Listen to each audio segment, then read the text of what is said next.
Behavioral questions are part of almost every interview, and in this video, we're going to tell you how to answer them effectively and confidently.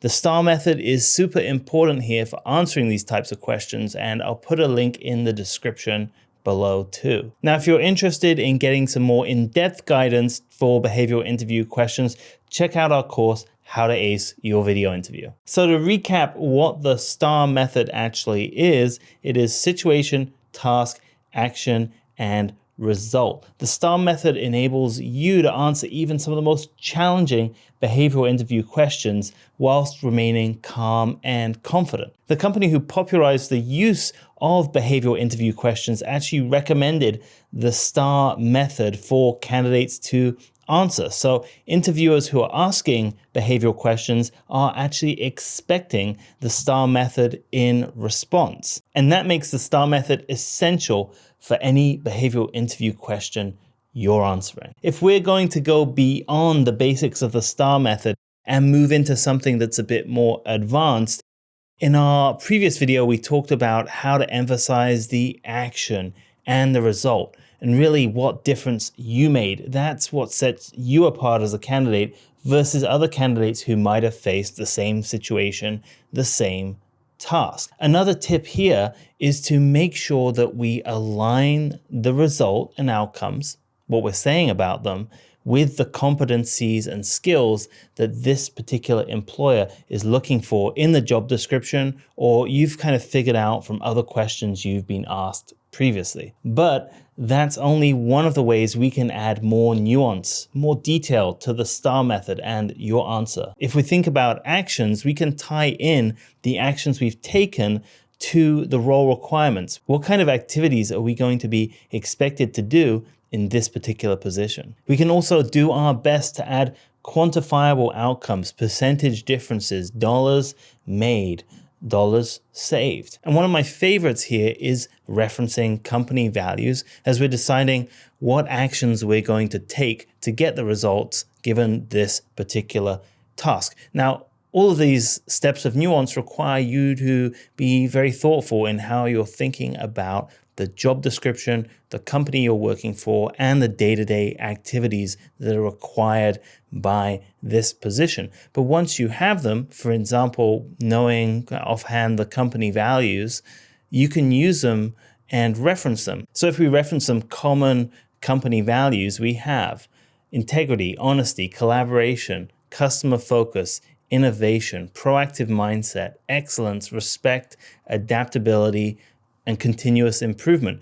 We can use any of those as references for why we decided to take the action we did. So for example, in one question, you might say something along the lines of, when I saw the customer open up their box and seem disappointed in their purchase, I asked and inquired proactively what might be wrong, even though that customer seemed like they were about to walk out of the building.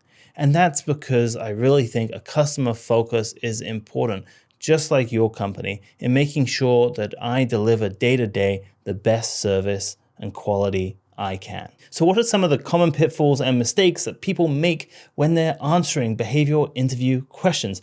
Well, the first one is to be too general and not specific enough. What we're really looking for here is concrete steps about the actions you took. Hopefully there's some numbers you can put in too, and also specify what the exact outcome was in the results. We don't just want to say things improved, things got better. How?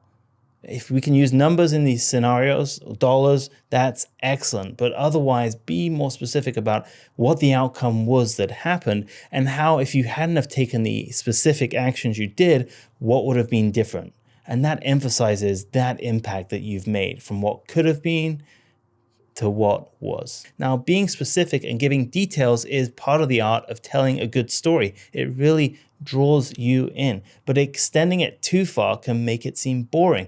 And indeed, the emphasis should be on the actions and the result. Let's make sure the result is clear. And that's the final mistake people make, is they forget to really fill out the result. It's all great and well knowing what actions you took, the good intentions you had, the solid ethics it was all based upon. But if the results were not there, or you forget to actually say what those results were, your answer is going to be lacking compared to other candidates. If these pitfalls and common mistakes, how to avoid them, are useful to you, check out our course on how to ace your video interview, where we dive even deeper into tips and tricks just like this. There are also some additional frameworks that someone like you should really know about. That's the CAR method, C-A-R, which is context, action, and result, where you want to set the scene a little more. Or there's PAR, problem, action, result, where you focus more on the task at hand and the challenge you faced and those details. Now, those can be a little simpler to remember, but they can also give you a way to not feel like you're obligated to go through all the steps of the STAR method and give you a much conciser framework that's easier to remember. But that's worth nothing if we don't get in front of the camera and practice. This is all about continuous improvement. Record yourself, get in front of your webcam, your phone, answer a few behavioral interview questions, trying to follow the STAR method with previous experiences or stories from your resume, and see how you do. Watch yourself, ask a family member or a friend to watch you and give you critical feedback on where they thought you gave too much detail, too little.